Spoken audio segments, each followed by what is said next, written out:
दिग्दर्शकांबरोबर काम केलंयस. दिग्दर्शकाचं नटाचं नातं कसं असावं आणि एवढ्या प्रत्येकाकडनं ज्यांच्याबरोबर काम केलंस काय काय शिकत गेलीस, काय काय मिळवलंस अभिनेत्री म्हणून? साधारण मराठी नाटक बसवण्याची एक आपली पद्धत होती, ती एका माणसाने माझी मोडली. म्हणजे आपलं वाचिक थिएटर आहे आपल्याकडे. शब्द प्रभुत्व असलेले नट आणि शब्दांचं प्राबल्य असलेली नाटकं आणि संहिता बोलक्या संहिता आहेत आपल्याकडे. त्यामुळे आधी बराचसा भाग आपण वाचनावर वेळ देतो, वाचनाला, आणि समजून घेतो आणि मग उभं राहतो आणि नाटक उभं राहतं, हळूहळू ब्लॉकिंग होतं आणि पात्र येतात. एका नाटकाची प्रोसेस मी खूप वेगळी केली, त्याच्याविषयी मला नक्की बोलायला आवडेल. ते म्हणजे कोड मंत्र नावाचं एक मी नाटक केलं, ज्यामध्ये 50 कलाकार होते, आर्मीचा बॅकड्रॉप होता आणि अमराठी दिग्दर्शक होते. अच्छा. दिग्दर्शक गुजराती होते त्याचे. ज्यांनी हे नाटक गुजरातीत बसवलं होतं, ज्यांना भाषा येत नव्हती. म्हणजे अर्थातच गुजराती माणसाला, मुंबईतल्या गुजराती माणसाला मराठी कळतं तितकं त्यांना कळायचं, पण भाषेची गंमत कळत नव्हती. त्यामुळे ते आम्हाला बोलवायचे. दुसऱ्याचं वाक्य की आपको ठीक लग रहा है, कैसे लग रहा है, म्हणणं, बहुत बहुत ठीक बोल रहे सर, अच्छे बोल रहे, हाँ तो फिर अच्छा है, असं ते एकमेकांना विचारायचे. अशा दिग्दर्शकाबरोबर काम करताना टास्क असा होता की त्यांना भाषा आणि भाषेची गंमत कळत नसताना तुला त्याच्या इमोशन्सच पूर्ण नीट पोचवायला पाहिजेत, तरच त्यांचं समाधान होणार आहे. आणि दुसरा महत्वाचा मुद्दा असा होता की त्यांनी पहिल्या दिवशी स्क्रिप्ट हातात घेऊन ब्लॉकिंग सुरू केलं. तर हे कल्चरल शॉक होता आम्हाला की वाचायचं नाही स्क्रिप्ट, नहीं वो तो बाद में होगा, आप करोगे बाद में, लेकिन आप स्क्रिप्ट हाथ में लेके आप खड़े रहो यहाँ पे. ठीक आहे. आणि मला आठवतंय नाटकाच्या तालमीच्या 11व्या दिवशी आम्ही पहिल्या अंकाची ग्रँड रिहर्सल केली विथ म्युझिक. अच्छा. हां, फक्त कॉस्ट्युम चेंज म्हणजे खऱ्या कपड्यांमध्ये नव्हते केले, आम्ही कपडे बदलले होते पण घरचे आणले होते की इथे चेंज असेल तेवढ्या वेळात चेंज होतोय की नाही बघायचं प्रत्येकाने. पहिल्या अंकाची ग्रँड रिहर्सल झाल्यानंतर दुसऱ्या दिवशी आम्ही दुसऱ्या अंकाचा पहिला सीन स्क्रिप्ट हातात घेऊन ब्लॉक करायला सुरुवात केली. आणि ते अत्यंत विरोधात होते की तुम्ही तुमचं ग्रहपाठ वगैरे करून येऊ नका, मला ते त्रास नकोत की तुमच्या मनातलं आधी काढून टाकायचं मग मी तुम्हाला काहीतरी शिकवणार, हे मला नकोच आहे. तुम्ही माझ्यासमोर करायचे काय करायचे ते, त्यात आपण ठरवू. आणि नाटक एवढं भव्य आणि मोठं होतं ते, पण आम्ही 43 दिवसात अख्खं नाटक बसवलं होतं. जेव्हा ते डायलॉगचा पोर्शन इथे करायचे तेव्हाच खाली आमच्या सैनिकांची रिहर्सल चालू असायची आणि त्यांचा पोर्शन अख्खा वेगळा बसवला होता आणि नंतर त्यांनी फक्त मर्जिंग केलं. आणि एक इव्हेंट बसावा तसं नाटक बसलं. मला पूर्ण टेन्शन आलं होतं की हे काय करतेय मी, हे कसं होणार आहे, कारण मी हे म्युझिकवर बसवलं हे नाटक अख्खं. कारण म्युझिकचा ट्रॅक त्यांनी गुजराती नाटकाचाच वापरला होता. जे मी आधीच्या नाटकाविषयी बोलताना तुला पूर्ण वेगळं सांगितलं होतं की नटानुसार तो रिदम सेट करायचा, या सगळ्या माझ्या कॉन्सेप्ट तोडून हे नाटक बसलं आणि उत्तम खणखणीत प्रयोग व्हायचा, एका इव्हेंट सारखाच प्रयोग व्हायचा. पण या नाटकातल्या इमोशन्स पर्यंत पोचायला मला 36 प्रयोग गेले. मला आठवतंय माझा पहिला 37वा प्रयोग असा होता ज्यात मी पहिल्यांदा काहीतरी केलं असं मला जाणवलं. तोपर्यंत मी फक्त कवायत करत होते आणि कवायतीतनं इमोशन्स पोचत नव्हत्या का, तर पोचत होत्या. प्रेक्षकांना आवडत होतं, लोक वेडी होत होती, काय तुमचा शेवटचा सीन रडवलं तुम्ही, आणि मला आनंदच मिळायचा नाही. कारण मी एक टेक्निकल कवायत करायचे आणि 37व्या प्रयोगाला पहिल्यांदा मला सूर सापडला, काही जणांना 50व्याला सापडला, काही जणांना 70व्याला सापडलं.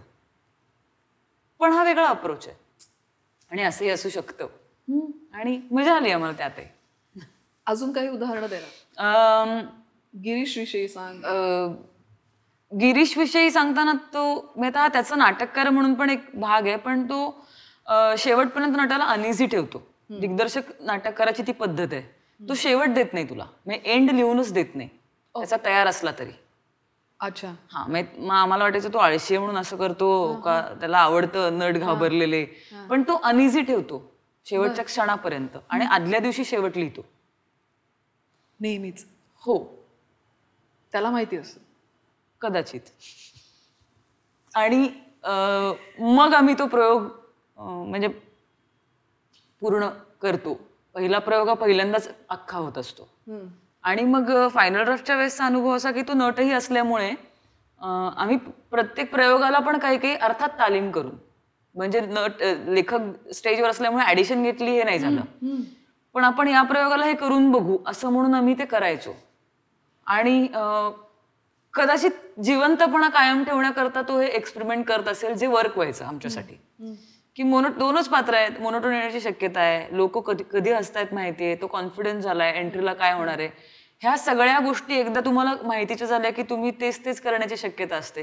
ते चॅलेंजिंग वाटण्याकरता तुम्हाला परत थोडंसं घासावं पुसावं लागतं, त्यात तो शब्दच बदलून टाकायचा, मग तुम्ही अनइझी होता आणि अलर्ट होऊन काम करायला लागतं. ही त्याची पद्धत आहे.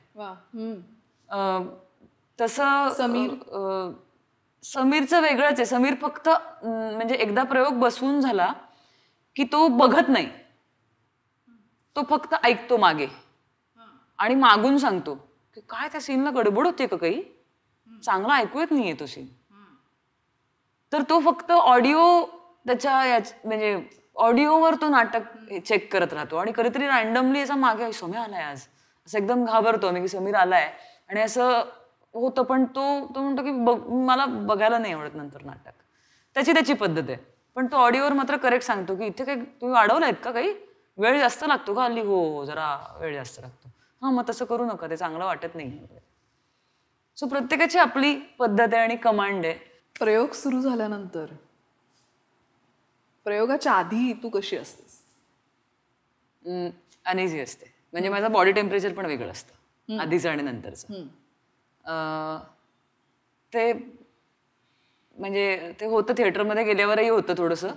आणि ती प्रयोगाची एन्झायटी असतेच, कारण कितवाही प्रयोग असला तरी. हो कितवाही प्रयोग असला तरी भीती नसते, पण एक चांगलं प्रेशर असतं. कारण त्या क्षणी घडत असतं ना सगळं. त्यामुळे मला आवडतं. आणि ते म्हणजे विंगेत उभं राहिल्यावर असं एक जे असं होतं ना की चला मला पटकन स्टेजवर जाऊ द्या. तो जो ती जी मधली ती वेळ जीवघेणी असते. ठाक ठूक सेट लागतो, ए चला रे, ए चला, असं मी इतक्या वेळा म्हणते की मला होतं की आलेत ना आता प्रेक्षक, चला पडदा उघडा आणि मी जाते आता स्टेजवर. कारण तो मधला वेळच खूप अनइझी करतो तुम्हाला पॉझिटिव्ह अर्थाने. कशी फोकस करतेस, तुझी काय पद्धत आहे? तयार होऊन विंगेत जस्ट एंट्रीचे थोडं आधी येऊन थांबणं हे बेटर. जिथे एंट्रीज तुमची पहिली असते किंवा स्टेजवर तुम्ही असता तेव्हा तुम्हाला थोडं आधी तयार व्हायला लागतं. तर मला नीनाताई फार सुंदर सांगायची देवांच्या वेळेस की तुझी एंट्री 20 मिनिटांनी ये म्हणून तू विंगेत टाइमपास करत बसायचं किंवा मेकअप रूम मध्ये मेकअप करत बसायचं हे करू नकोस. पहिला बोलणारा पात्राचा आवाज आजच्या प्रयोगाचा काय लागलाय ते तुझ्यासाठी खूप महत्वाचं आहे. जेव्हा तू 20 मिनिटांनी येणार आहेस तेव्हा तो आवाज तुला माहिती पाहिजे की आजचा प्रयोग माझा या आवाजात सुरू झालाय आणि तो प्रयोग तुम्हाला वर न्यायचा आहे आत्ता या आवाजापासून सुरू झालेला. सहकलाकारांना माहिती आहे माझ्या, पण मला प्रयोग सुरू झाला की वेगळं काही बोलायला कोणी येत नाही माझ्याशी. म्हणजे मी चिडू बिडू शकते, म्हणजे मला नाही आवडत. किंवा मॅनेजर्स वगैरे आपण बुधवार दुपार करूया का वगैरे अशा पद्धतीने जर कोणी आलं तर मला असं होतं की ही ती वेळ नाहीये, हे सगळं आपण नंतर करू शकतो. या 3 तासात फक्त प्रयोग होईल. आणि ती शिस्त पाळलेली मला आवडते. मला सगळ्यांनी त्या ठिकाणी असणं, प्रेझेन्स तिथे आणि प्रेझेंट असं, तर ते दोन्ही मला आवडतं आणि ते मी स्वतः ठेवते आणि शांत राहते. कारण त्याच्यापेक्षा महत्वाचं नसतं काही त्या 3 तासात. आणि तुम्ही एक वेगळं आयुष्य जगणार असता आणि वेगळं आयुष्य लोकांना खरं वाटेल असं जगणार असता. तो खूप मोठं चॅलेंज आहे. म्हणजे आपण आभार मानले पाहिजे आपल्या मराठी रंगभूमीचे की आपण ही परंपरा टिकवू शकलोय आणि चांगले प्रेक्षक आहेत त्यांच्यापर्यंत हे जिवंत कला पोचतीये. अत्यंत काहीतरी थुकरट गोष्टींमुळे, फोन वाजणे आणि स्वच्छच नसणे आणि याच्या गोष्टींमुळे ते प्रयोग जेव्हा हलतात तेव्हा वाईट वाटतं की इतकं स्वस्तात नका काढू. कारण हे खूप रेअर आहे, ही आर्ट रेअर आहे. त्यामुळे ते तिथे असणं खूप महत्वाचं आणि मी असते तिथे. मात्र सहकलाकारांबरोबरचं आपलं जे नातं असतं त्याच्यावरती प्रयोग अवलंबून असतो बऱ्याचदा. आणि तो तालमीपासूनच ते नातं सुरू होतं. त्याविषयी थोडं काही सांगशील? हो, बऱ्याचदा नाही, पूर्ण 100% सगळ्यांवर अवलंबून असतं ते. आणि नाटकाच्या बाबतीत असं होतं की प्रयोग असतो 3 तासाचा आणि सहवास असतो 12-12 तासाचा. म्हणजे दौऱ्यात वगैरे तर तुम्ही 18 तास ट्रॅव्हल करून 3 तासाचा प्रयोग करून परत 18 तास परत येणार असता. त्यामुळे तुम्हाला माणूस म्हणून तुम्ही एकमेकांना आवडणं हे खूप गरजेचं असतं. म्हणजे ती एक मोठी महत्वाची इन्व्हेस्टमेंट असते तुमच्या वेळेची, माणूस म्हणून एकमेकांबरोबर असण्याची, तुम्हाला तो माणूस पटण्याची, आणि तेव्हा ते सगळे मुद्दे येतात की हा माणूस मला पटतोय का, आवडतोय का. त्यामुळे जेव्हा एखाद्या नाटकाची दृष्ट लागण्यासारखी टीम झाली असं म्हणतात, तेव्हा ते खूप ट्यून्ड लोक असतात. त्यांचा ह्युमर एका पातळीचा असतो, त्यांच्या काही आवडीनिवडी सेम असतात, ते चांगलं वेगळ्या पद्धतीचं वाचतात, एका प्रकारच्या गोष्टी ते बघतात. आणि माझ्या नशिबाने माझ्या ग्रूमिंगच्या दिवसात मी खूप उत्तम कलाकारांबरोबर कामं केली. जसं मी तुला मगाशी पहिल्यांदाच अगदी बोलता बोलता सांगितलं की या नटाचा पुढच्या नाटकात मला कसा उपयोग झाला. सोपी सोपी उदाहरण आहेत.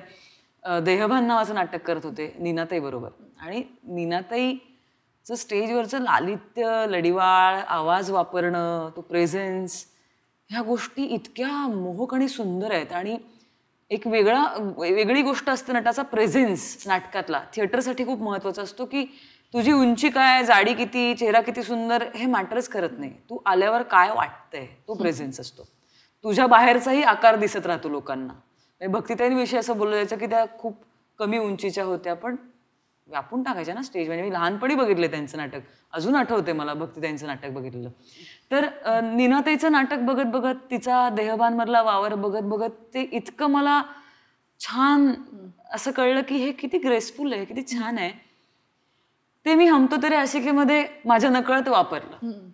हमतो तेरे आशिकीमध्ये मी संजय काका बरोबर काम केलं. संजय मोनेचा एक असा स्टेजवरचा म्हणजे प्रेझेन्स इतका अमेझिंग आहे.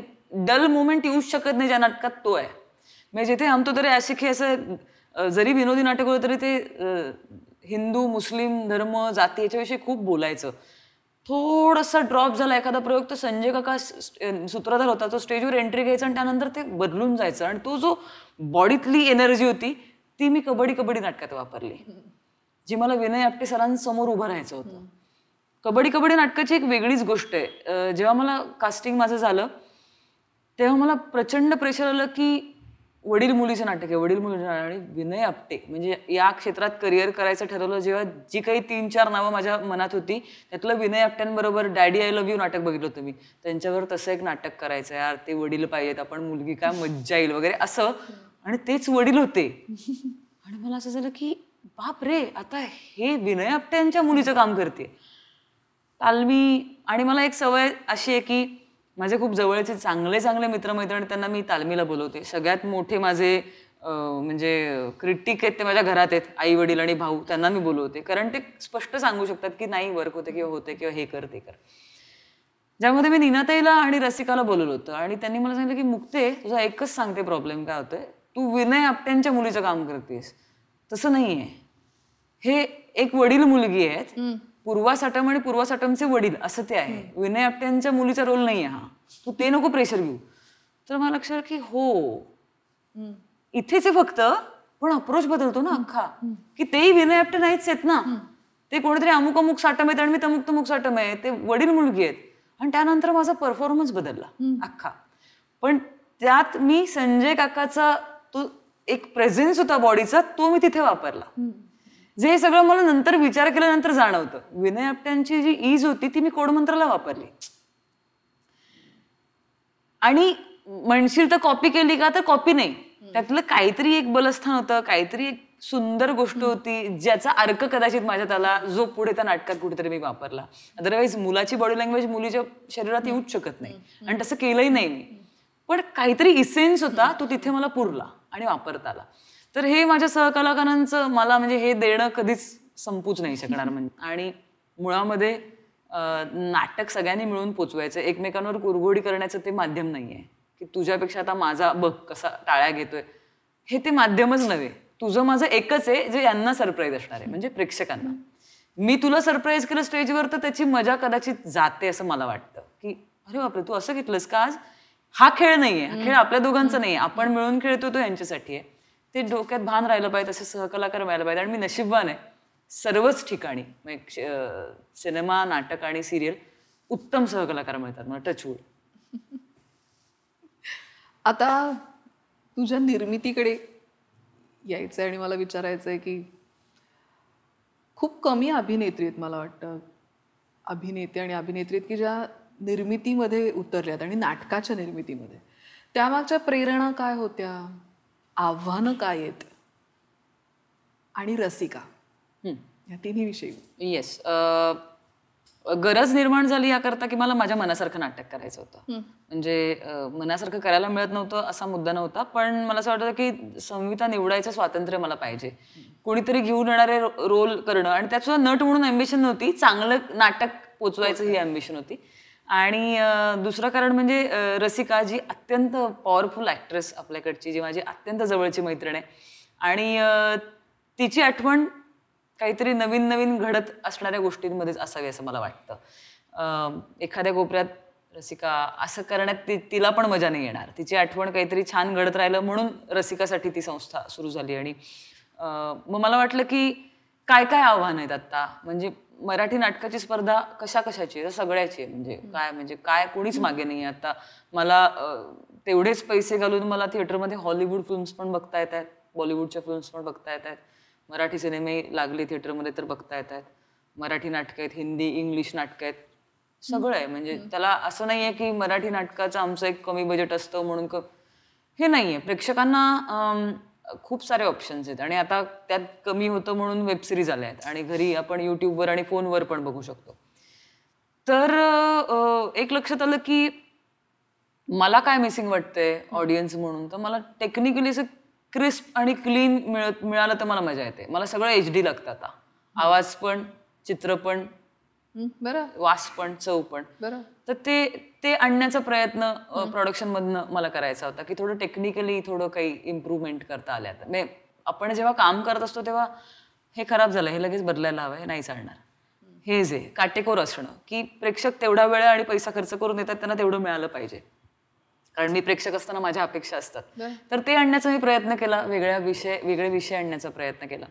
आणि चॅलेंजिंग खूप जास्त आहे, कारण त्याचा अजून समाव एक पॅटर्नच नाही सेट झालाय कमर्शियल नाटकाचा अजूनही. हो. म्हणजे गुजराती नाटकाचा पॅटर्न आहे. म्हणजे पहिले 100 प्रयोग तुझे विना लॉस होतात, त्यांचे कॉन्ट्रॅक्ट शोज असतात तेवढे.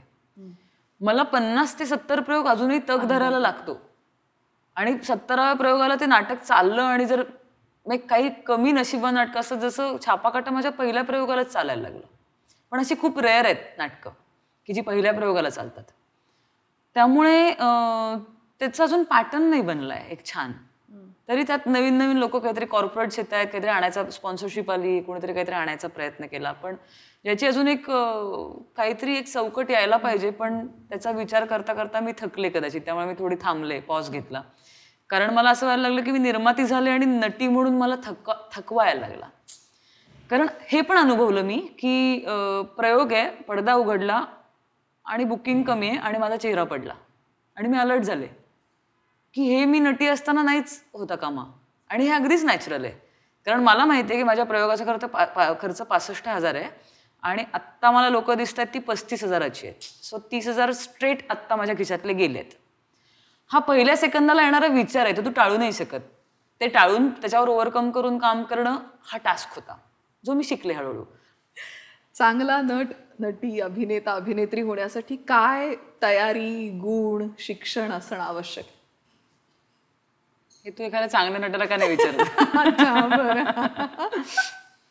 रॅपिड फायर नाहीये, त्यामुळे तुला व्यवस्थित उत्तर द्यायला लागेल. ओके, अवघड आहे प्रश्न हा. आणि अर्थातच याला एक काही साचेबद्ध उत्तर नाहीये. पण मला जे सगळ्यात महत्वाचं वाटतं ते मी सांगते नक्की. एक खूप महत्वाची क्वालिटी लागते चांगलं होण्याची इच्छा असेल तर, जी माझी आहे आणि ती क्वालिटी मी मेंटेन करते, ते म्हणजे सरेंडर होण्याची एक खूप मोठी कपॅसिटी लागते. अशी गप्पा मारता मारता गमतीत आपण म्हणालो की ते रिलेशनशिप सारखं आहे एखाद्या. म्हणजे सर्वार्थाने सरेंडर. म्हणजे तुम्हाला प्रोजेक्टला सरेंडर व्हायला लागतं, दिग्दर्शकाला व्हायला लागतं, संहितेला व्हायला लागतं, त्या पात्राच्या भावविश्वाला व्हायला लागतं, आणि खूप ट्रान्सपरंटली गोष्टी बघायला लागतात. म्हणजे एखाद्या पात्राचं भावविश्व उलगडताना त्याच्याविषयी माणूस म्हणून जर मला मतं यायला लागली ना, तर ते प्रॉब्लेमॅटिक होऊ शकेल. मला फार न्यूट्रल राहून जे खरंच म्हणायचंय ते वाचता आलं पाहिजे. वाचता इन द सेन्स वाक्य नाही, त्याचं म्हणणं वाचता आलं पाहिजे. त्याकरता असणारी इथनं खूप मोकळं असायला लागतं तुम्हाला. आपण आत्तापर्यंत जे बोललो ते खूप क्रिएटिव्ह गोष्टी आहेत, पण या सगळ्याला एक पद्धतशीरपणा पण पाहिजे तुमच्यात. म्हणजे एखादं प्रोजेक्ट लिहून ते सबमिट करण्याकरता जी निगुती लागते ना, म्हणजे अभ्यास का पूर्ण करायचा आणि सबमिशन्स का करायची शाळेत कॉलेजात असताना, की तुम्हाला त्या प्रोसिजरमधनं जायला पाहिजे. तुम्हाला टू द पॉइंट विचार करता आला पाहिजे की आत्ता या क्षणाला या पात्राला काय वाटतंय हे कॉइन करता आलं पाहिजे मनातल्या मनात. आणि ते इतकं छान कॉइन करता आलं पाहिजे आणि ते इतकं स्मूथ विणलं गेलं पाहिजे की मगाशी मी बोलले तेच की ते बाहेर न मला ओळखता नाही आलं पाहिजे की किती पॉइंटर्स काढलेत मी आता. आणि सगळ्यात महत्वाचा मुद्दा जो मला असं वाटतं की जेव्हा तुमच्याकडे काम नसेल ना त्या काळात तुम्ही मेंटली हेल्दी असलं पाहिजे. जेव्हा तुम्ही प्रोफेशन म्हणून विचार करता या गोष्टीचा, म्हणजे तुम्ही हौशी काम करत असाल तेव्हा आणखीन गोष्टी वेगळ्या असतील की तुम्हाला तुमचे व्याप बाजूला ठेवून हे करता आलं पाहिजे, हे वेगळं असेल कदाचित. पण एखादा प्रोफेशनल ऍक्टर असताना असे अप्स अँड डाऊन्स बरेच येतात आपल्या आयुष्यात की बाय चॉईस तुम्ही कामाला नाही म्हणता किंवा तुमच्याकडे काम येत नसतं, पण एका आणि दुसऱ्या कामाच्या मध्ये जो रिकामा वेळ असेल तो जर मी मेंटली हेल्दी नाही घालवला ना आणि काहीतरी नवीन खाद्य नाही दिलं ना मेंदूला तर गंजून जाईल सगळं. आणि तू अनहेल्दी असताना नवीन काहीच चांगलं अप्रोच नाही करू शकत आतनं. त्यामुळे आणि फॅसिनेटिंग वाटलं पाहिजे. नवीन माणसं नवीन कॅरेक्टर भेटणं हे फॅसिनेट केलं पाहिजे. काय माहिती काय कॅरेक्टर आलंय आता वगैरे हे नाही, इतकं कमाल कॅरेक्टर आलंय असं मला वाटलंच पाहिजे.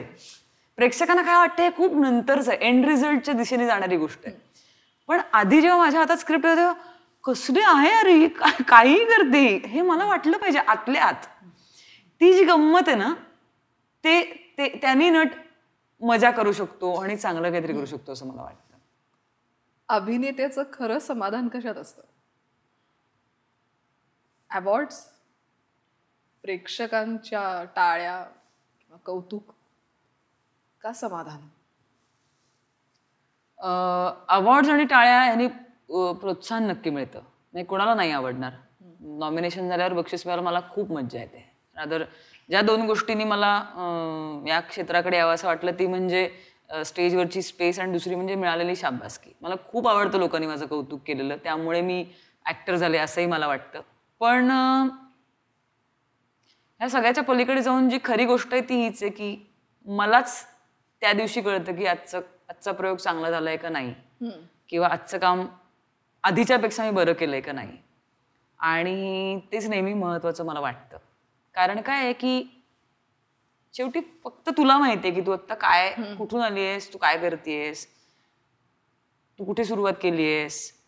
आणि मी तुला कधीच कुठल्या स्पर्धांमध्ये फार दिसत नाही. कुठल्याही अशा एकाशी दुसऱ्याची स्पर्धा त्यात मी दिसत नाही. नॉमिनेशन्स वेगळी, ती दोन वेगळ्या नाटकांची असतात.